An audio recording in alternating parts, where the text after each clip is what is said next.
Okay, today we're going to look at the Nasdaq futures, and we're actually going to look at what would be considered a counter trend trade if you're looking at the bigger picture.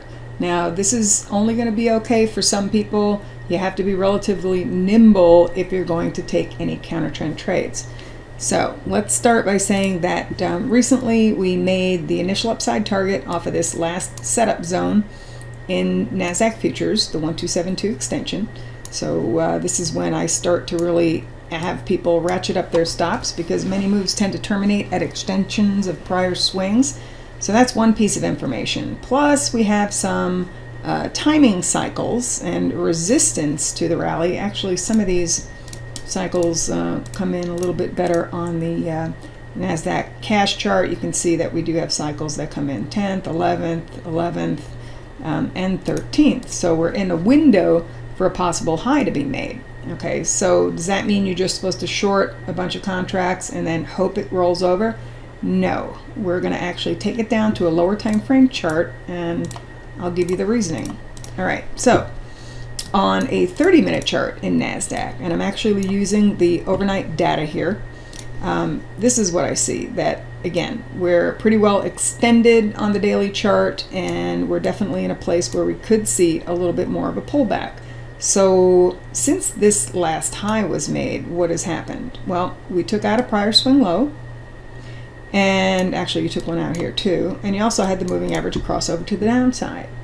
So you can actually make a case for looking at a pullback for a possible short entry. Okay, you're not going to take the entry unless you see a sell trigger against it, but let's look at where the resistance comes from.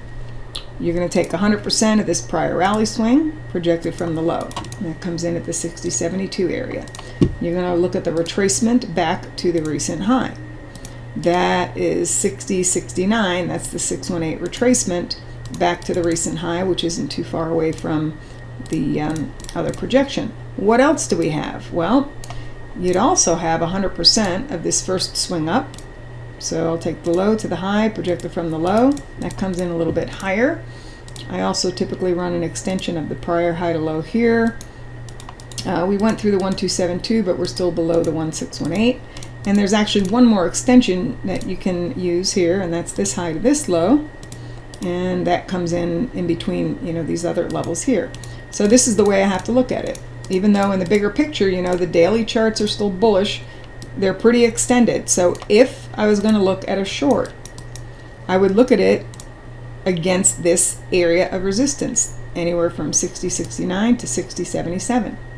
If you see a sell trigger fire off while it's holding underneath this area, you can take the trade, and then you can define your risk either above the high that's made prior to your sell trigger or above the high end of this zone. So this way, it's not a ridiculous amount of risk, and you definitely have an area to focus on and watch for that possibility. Okay, so far, I'm not seeing anything here, but let's watch it. Well, I hope it doesn't happen overnight, but it could. But most of you are going to be watching this tomorrow morning. But this is definitely an area. If we do not clear it, you can look for sell triggers against it and define your risk above it.